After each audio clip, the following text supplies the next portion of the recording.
This means you leave. Why are you still here? I just talked about my favorite things, and then I shook my hand. That means you leave and go watch another better video after you subscribed. Why are you... Oh, sorry. Oh, it's my producer. I gotta take this. Hello? God. Yes, I know they're still here. What do you mean people are still being negative? Are you kidding me? I just made a whole positive video. It wasn't that shitty. Listen, I wanted to talk about my favorite number, not because I was running out of ideas, but because I like the number 67. Okay, you know what? No. We don't need to take this to HR. We don't need a repeat of the bean burrito incident, okay? Yeah, we don't need a repeat of that. Okay, so there's got to be something we can do. I gotta satisfy you. I gotta satisfy myself, and I need to satisfy them because they're just kind of standing there. Do it again. Do it again? I just made the video in May. What do you mean, do it again? I mean, there is a lot more things I like, but I would have to talk about, like, my second favorite thing, and, you know, that's kind of boring. Yeah, I guess I could change the format. I guess I could just, instead of sticking to, like, my first or second favorite thing, I could just talk about anything I generally like. Like, if I like something that's, like, my 8th favorite thing, I could just talk about it if it's entertaining. Yeah, this'll work, and I'll get better pay, right? Okay, we're gonna talk about that one later. But I gotta tell these guys, because this is getting pretty awkward, and I need to take a shower. Okay, yeah. No. Yeah, okay, I'll talk. Yeah. Jeez, I hate that guy. Alright, you heard the conversation. I'm gonna be talking about more of my favorite things. Let's go. Okay, so we gotta go in my freezer, obviously, and where is it? Oh yeah, okay. My favorite is Ben & Jerry's The Tonight Dough. It's the most dumb name for an ice cream ever, but this shit is so fucking good. And you're probably like, why did you buy 2 of these? Well, they're usually like $5 each, but it was like 2 for $6. That's saving $4. So I was like, you know what? I'm just gonna get 2, but we're gonna do a little taste test here of this one. Now we are opening the Tonight Dough, and I know I said this is a taste test, but I've had this hundreds of times. I always grab this crap when it's summertime, and even sometimes not. When I was in college, I would get this all the time. I love this ice cream so much. Like, it's not even for a joke. It's so good. I'm gonna eat it now. Yeah, that's really good. It's caramel and chocolate ice creams with chocolate cookie swirls and gobs of chocolate chip cookie dough and peanut butter cookie dough. So it's just a sugar overload. I love Ben & Jerry's so much. They make really high quality ice cream for not that expensive, to be honest. It's just like very well made, unique ice cream, and I really, really like it. So if you've never had Ben & Jerry's before, despite the name The Tonight Dough, this is one of the best ice creams. That's it for ice cream. I don't know what else to say, to be honest. I just want to keep eating this ice cream, so I'm going to send you guys off to the next section. Let's go. My favorite YouTuber is Curtis Connor. In the last video, I talked about my favorite YouTuber, and I said in that video, like, it's so hard to pick my favorite YouTuber because I constantly am fluctuating between what I like, what I don't like, hyperfixating on different content creators. Since I'm doing a sequel, I figured I might as well talk about another YouTuber I really love. I thought of a lot more I could talk about, but I think one I have to mention in this video is Curtis Connor. Yes, Curtis Connor is my favorite YouTuber, and if you have never heard of him or watched him, he's basically like a commentary YouTuber. More recently, he's made like expanded videos talking about like certain topics. Like, he looks at communities and tries to understand them and looks at every aspect, really. He's talked about modern day Vikings, he's talked about furries, he's talked about Disney adults. He made a whole video about the Harry Potter fandom, and he's like, he looks at everything with a fair lens. He tries to give everyone a fair shot. He's also really funny. He's constantly laughing at himself, which, if you know me at all, I do that a lot. So I really love the way he laughs at himself. His commentary videos are in a trio of people. I mean, he went on tour with them. Danny Gonzalez and Drew Gooden. That's the pipeline I went. I watched Drew Gooden. I saw Danny Gonzalez always in the recommended, and I'm like, no, I only want to watch Drew Gooden. Then I gave Danny Gonzalez a chance. And I kept watching him, and then I saw Curtis Connor a lot, and I was like, no, I don't want to watch him. He looks like he sucks. And then I watched Curtis Connor. And now, the past, like, 4 years, I watch his videos 3 times a year because I hyperfixate about it. In fact, he was originally going to be part of Hyperfixate April. You know, people watch The Office or Friends and it's their comfort show. Curtis Connor is my comfort show. Like, when I'm bored or I'm feeling down on myself, I'll just watch Curtis Connor because I find him really funny and just super easy to watch. Yeah, I love Curtis Connor. His videos are really funny and I will continue to watch. Go check him out. I better be your favorite YouTuber. Let's go. And there we go. My recreation of the Heathers the Musical poster on this amazing whiteboard I bought. This is the best I can do with it right now. Mid-art. Heathers the Musical is my second favorite musical, I'd say. I've listened to it not as much as Hamilton, but still quite a bit. I started listening to it way earlier than Hamilton. I saw the first song, it was an animatic, and I got really addicted to it, but I didn't listen to any more of it. Years later, I finally listened to the rest of the musical. Obviously, I haven't like seen it live, and I haven't watched like the whole slime tutorial. I've tried to, but all of them are low quality. But I have listened to the entire playlist many times.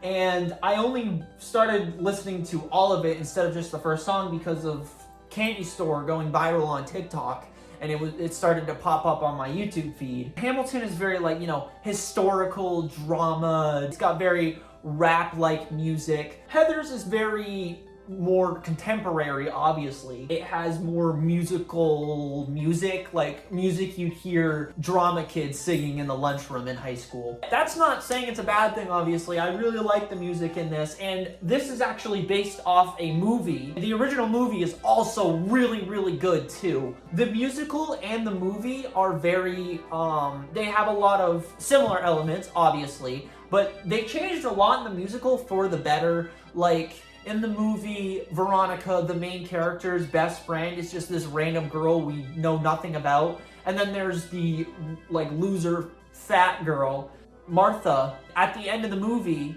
she just becomes friends with Martha. But in the musical, they make Martha Veronica's best friend, and that makes way more sense. And there's all kinds of other little changes they made that make the musical a better story overall. And with that said, though, I really love the movie. And it's very dark, but very funny. I've watched it a couple times now, and I love it a lot. And I love the musical for similar reasons. It's very dark. It has very catchy music. I know it said it's musical type music, but it has really funny lyrics. Like, there's a song about 2 jocks singing about having blue balls, and then after that it goes to a song about the main love interest and killing them.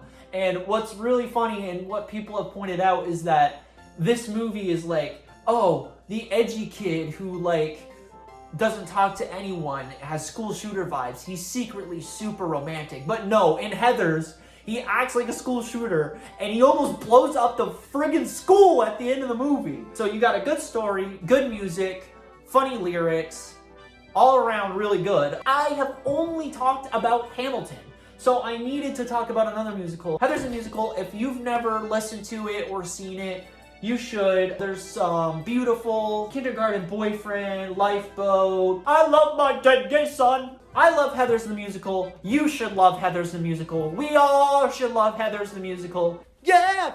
Yeah! Ouch! Yeah!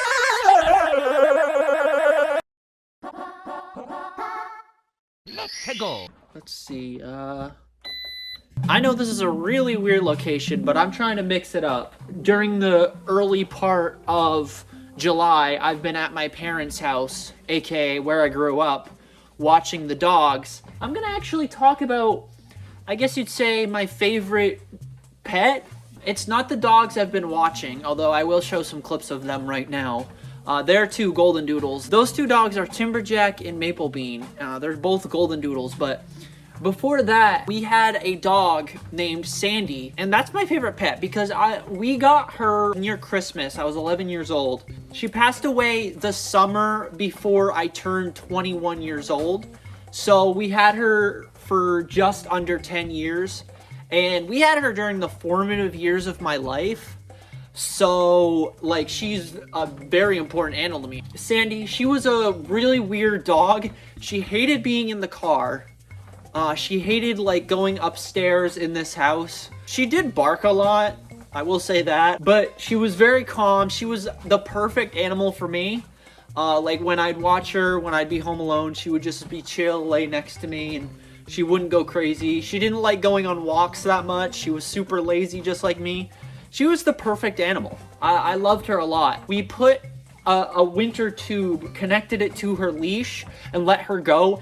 And she was scared of the tube, so she was trying to run away from it, but it was attached from her. So she booked it up the driveway, went across the road, and ran around like twice. It was so funny. Well, that might be considered animal abuse. I remember it was like late middle school, early high school. I was home alone all day long, and I'd watch friggin' Diamond Dimensions by Dan TDM, and I'd lay my head on her belly like a pillow on the floor.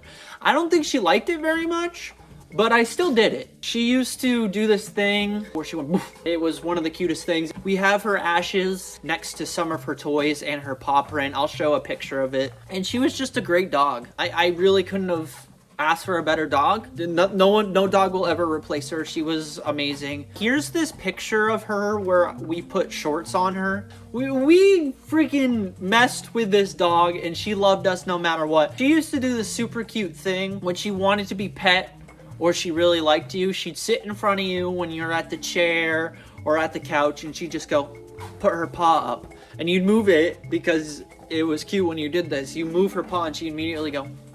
One thing that these dogs don't do that she did, when it was anywhere close to dinner time, if you even moved, she would go crazy and do twirls everywhere and go insane. She acted like we didn't feed her, which we did. Every day, twice a day, every time, and we gave her tons of treats. So I don't know what's up with that. You know, I'm not really a dog person. I don't really think I want to own dogs. I want more cats. But if I could have another dog like Sandy, it would be absolutely amazing. Let me turn the speed up a little bit. Here we go. It's up to 10 miles per hour. Woo, woo, woo, woo, woo. Let's go. I drew this a couple days ago and then it rained out, so it lost a little of its luster. But yeah, we're gonna be talking about Ben 10 here. I almost made one of the weeks for Hyperfixate April talking about Ben 10. Decided to talk about Punch-Out, and then the favorites video, I wanted to talk about it. I was like, my #1 favorite show is Steven Universe. So this video is kind of an excuse to talk about Ben 10. When I say Ben 10, I strictly am talking about the original classic 4 seasons. I watched those 4 seasons over and over and over and over again as a kid. Like, when rewatching a couple of these episodes, it was like the lines they said, the actions they took were ingrained in my brain and were like resurfacing. There's some lines in the show that I just randomly think about sometimes, like, I love being a witch. This time, Kevin? I only have this disc left. Both season 3 discs are in there. I have no idea what I did with the other Ben 10 CDs. I had them at this house. I don't know if I donated them or threw them away or what I did, but it actually makes me really sad because these are super nostalgic for me. And I only watched these 4 seasons. As a kid, I tried to watch Alien Force and Ultimate Alien, and I never could get into it. For this video, I watched 1 episode from 4 of the seasons. I watched the first episode and then the last episode for season 1 and 4. For season 2, I watched the episode Gwen 10, which is basically a redux of the first episode, but it's like an alternate universe story. And I am obsessed with alternate universes, and I think Ben 10 might be part of that reason. And then for the season 3 episode, I decided to watch A Change of Face, which is the body swap episode, because I think it might be my favorite episode of the whole show. Whenever I go back and rewatch the series or random episodes, I always go back to this one. I just like the Charmcaster character. It's just a really funny and well executed episode, and I just really like it a lot. And it has that quote where it goes, "I love being a witch." Episode 1 was great. Going back with like an adult lens was really enjoyable. And technically I didn't watch the finale because the finale where he goes back to school is an alternate universe episode for some reason. I guess they didn't want to commit to everyone finding out who he was. Maybe I should have watched non-alternate universe episode for 2 of them, but you know, it's not perfect. I think if I just watched it for the first time now, I wouldn't really love it that much, but since it's ingrained in my head, I do. I love Kevin? no. Oh, okay. I'm sorry. Please subscribe. For this next section, I'm going to be talking about my favorite comic strip. Comic strip? Do you even like those? No, I don't. But as you can see here, I own a lot of Garfield merchandise.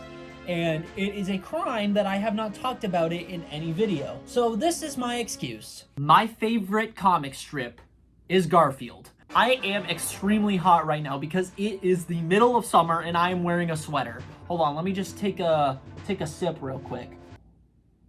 I'm gonna take this off real quick. Oh.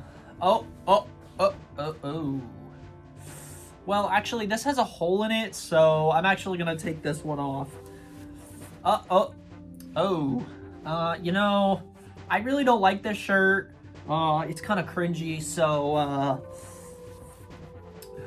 oh god, oh wow. You know, I don't really like this shirt very much. That was my way of showing all my Garfield shirts, but that's not it. I've also got Garfield socks. I actually wear these socks all the time. I don't wear these shirts very much because they don't fit.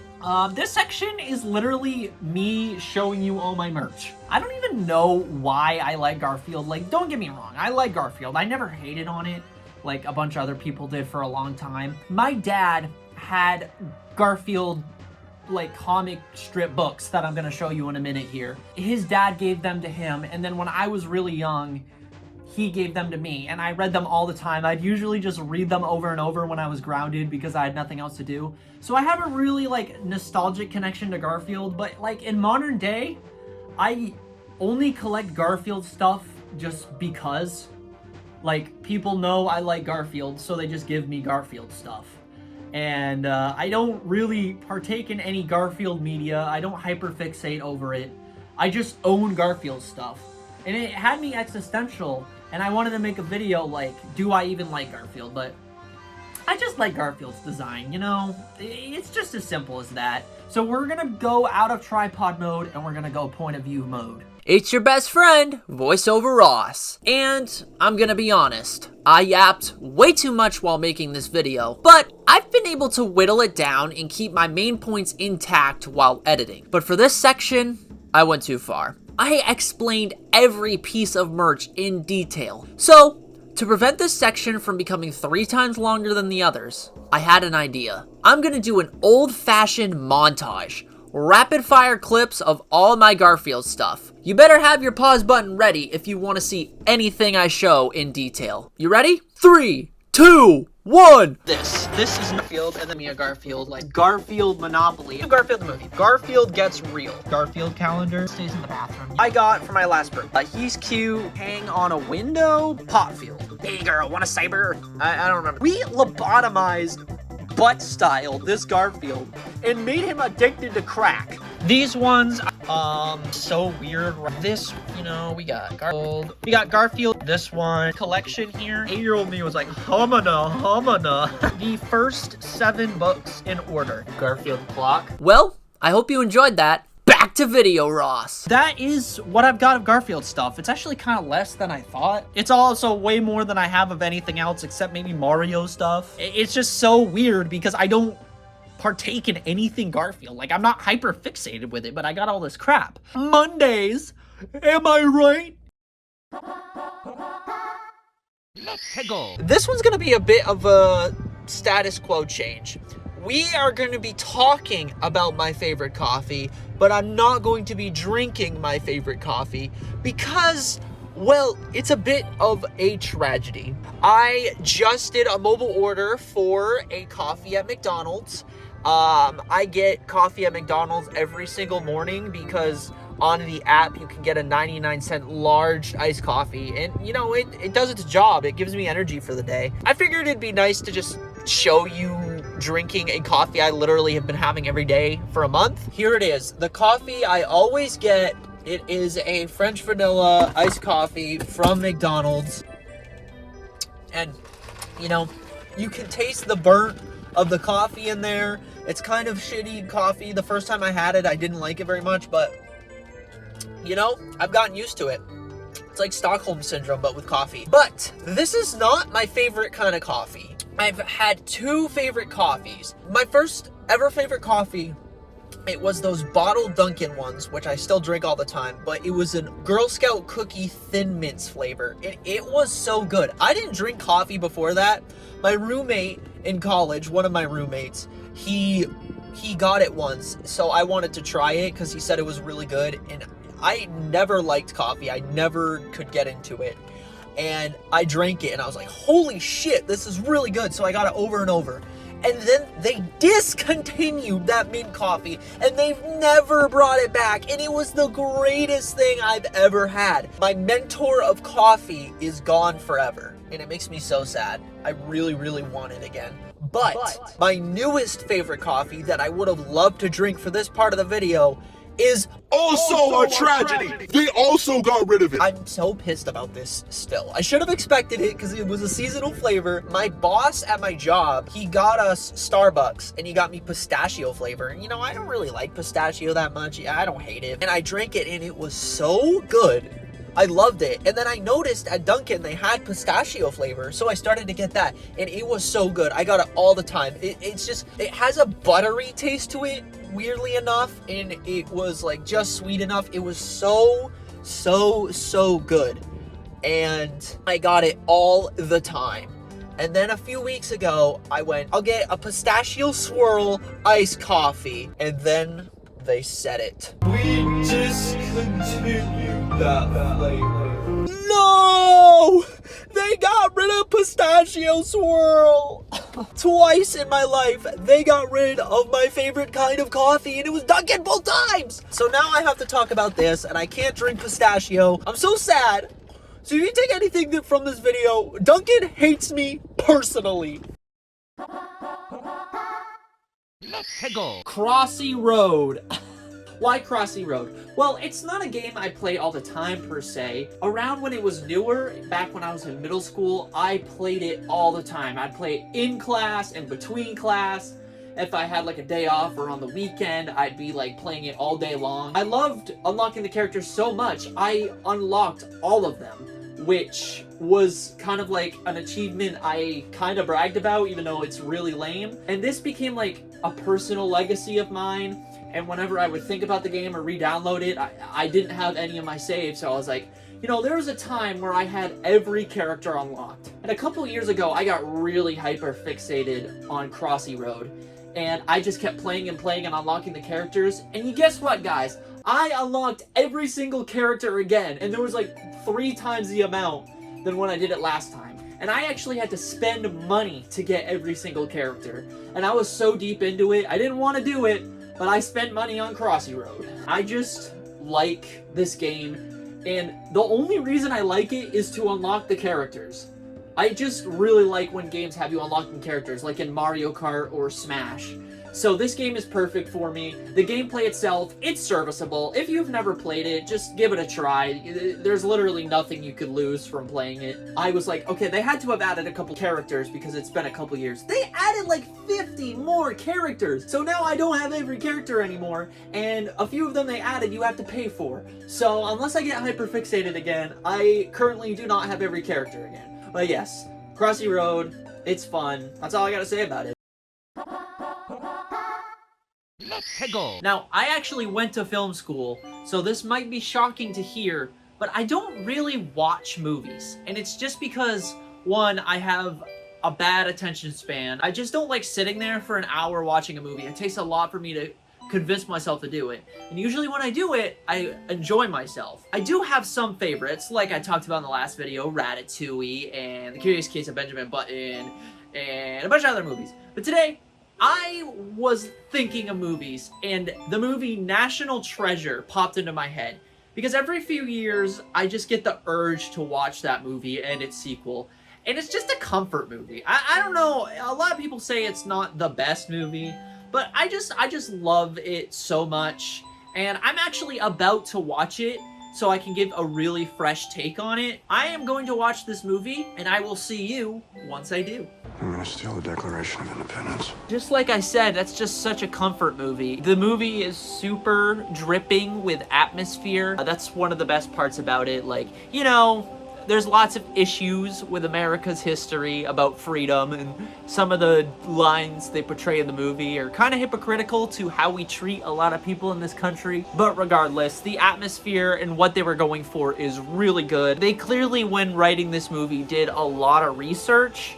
And it really shows and makes the movie like 5 times more enjoyable. The beginning part where they steal the Declaration of Independence is really well done. I have not watched like any stealth movies, but like if that's how they all are, then it's really good. Like it had me super invested. My cheeks were clenched even though I've seen this movie so many times. The characters are really good. I like Riley. He reminds me of Link from Good Mythical Morning. The love plot between what's her name, Abigail and Ben is kind of cheesy, and you know, I kind of will take a point away from the movie for that. You know, it's still really good. The plot, the clues, it's just all so fun to watch every time I rewatch it. The villain is kind of lame, I'm gonna be honest. You know, I see what they were going for, but he's a little too cartoonishly evil. Kind of cringe, I won't lie. There's a part of the movie where he gets a fake Declaration of Independence and has the real one, and that always confuses me because they don't show him buying a second one. And I didn't let it bother me too much, but that always confused me. It's a great movie, and I will continue to rewatch it for years because it's just like, has a lot of love and passion that was clearly put into it. And I love Nicolas Cage because of this movie. And honestly, it's in my top 10 movies of all time. And if you've never watched it, I say you give it a try. Especially if you like history like I do. Also, I forgot to say this, but the part where he says, "I'm gonna steal the Declaration of Independence," is like an iconic line, and it made me go like this. He said it! He said it! The reason this movie has become such reoccurring in my life is in high school, they had us watch this movie for class, and ever since that happened, it sparked my love for it. Because my mom watched it when I was a kid, but you know, I was a little kid. But when I watched it at high school, it was like, oh, I like this movie, and now I rewatch it every 2 years. And I honestly might watch the sequel, not even for this video. It's not as good. They rehash everything, but it's still more of the same characters. So I might watch it. Who knows?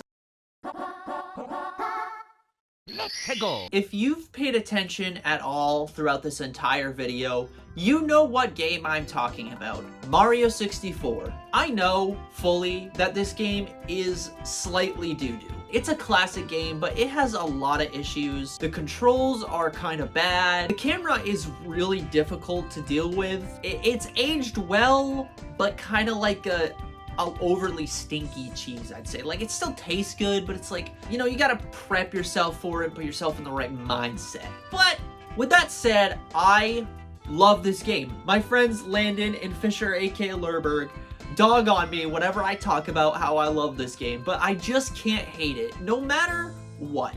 The reason I love this game so much is because of the community. I mean, there's so many aspects of the community. There's ROM hacks, which is its own can of worms for its own video that I have no idea if I'll ever make. Super Mario 74, which was one of the most difficult things I've ever had to play. Super Mario Star Road. Super Mario Builder 64, I'm not exactly sure what it's called, where you can make your own levels. Bowser, which is basically Mario 64 with Balatro. And there's so many more ROM hacks on romhacking.com, which was made by Simpleflips, who is the guy who released the cubes, which I've been obsessed with for a long time, which this face is also from Super Mario 64. ROM hacks are a huge part of why I personally love Mario 64, and a huge part of its legacy. There's the creepypasta trend that went on. Every copy of Mario 64 is personalized, which I honestly loved. I have had dreams about Mario 64 that are really weird, and the idea that the game reads your brain and makes its own copy is very fascinating to me. There's also the PC port where they basically take all the assets, decompile it and recompile it. I don't know how it works. I'm not a coder. That's my very basic understanding of it, and it just makes it so you can ultra customize the game with like graphics, camera control, resolution, everything like that. And I played a fork where they just made that customization in a convenient UI, and it's called Super Mario 64 Plus, and it's the only way I play Mario 64 now. It makes the game widescreen and 60 frames per second, which is why I love it. There's that, and then there's a Mario co-op, which you can play with the original game or the PC port. The PC port lets you play on like servers that have what I can only describe as Minecraft minigames, but a Mario 64. I played it a couple weeks ago. It was really fun. I just talked about so much stuff for one single game that came out in 1996. This isn't stuff that came out like 10 years ago and now there's like nothing. This is like now. And I just find this community around this single game so fascinating. And it takes it from a game that is, you know, I think is pretty good from my childhood into something absolutely amazing that I always want to keep up with because it's fascinating. And that is 10 more things that I love, which, if I do the math correctly, should be enough to fight off all negativity in the world. But I'm gonna need your help. Comment down below anything I talked about in this video today and what you love in that category, or just talk about things you love in the comments, and that should be just enough to destroy all negativity. But we'll see. For now, I'm gonna enjoy this lake view, maybe collect that star over there, and as always, I'll see you next month. Have a good day!